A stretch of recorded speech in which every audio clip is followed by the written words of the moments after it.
बिस्मिल्लाहिर्रहमानिर्रहीम। अस्सलामु अलैकुम वरहमतुल्लाहि वबरकातुहू। दुनिया की सबसे पोशीदा और सबसे लंबी इबादत।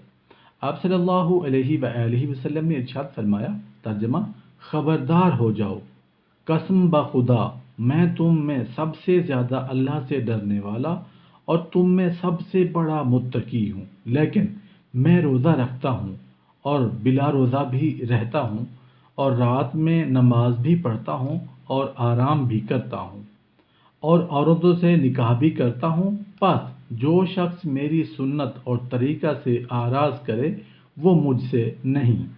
आप सल्लल्लाहु अलैहि वसल्लम ने इरशाद फरमाया, तर्जमा, टूट कर मोहब्बत करने वाली और ज़्यादा बच्चे जनने वाली औरत से निकाह करो, क्योंकि मैं तुम्हारे ज़रिए क़यामत के दिन दीगर उम्मतों पर कसरत से फ़ख्र करने वाला हूँगा। आप सल्लल्लाहु अलैहि वसल्लम ने इरशाद फरमाया, जो शख्स निकाह करने की माली वुसअत रखने के बावजूद निकाह न करे उसका मुझसे कोई ताल्लुक़ नहीं है। निकाह का शुमार हज़रत अम्बिया अलैहिमुस्सलातु वस्सलाम की ख़ास सुन्नतों में से एक है।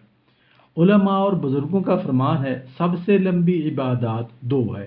नंबर 1 ईमान, नंबर 2 निकाह। इसलिए कि नमाज, रोज़ा, हज वगैरह सब के औकात मिनटों, घंटों और दिनों में महदूद है, लेकिन निकाह अगर इबादत और सुन्नत की नीयत से किया जाए तो इसका सिलसिला सालों तक बिला तवक्कुफ जारी रहता है।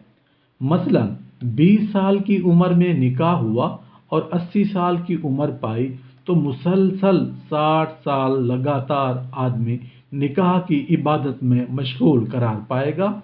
इसलिए हमेशा निकाह को एक अहम तरीन इबादत समझकर ही अंजाम देना चाहिए और उसे महज दुनियादारी की रस्म नहीं समझना चाहिए। अल्लाह पाक अमल करने की तौफीक अता फरमाए।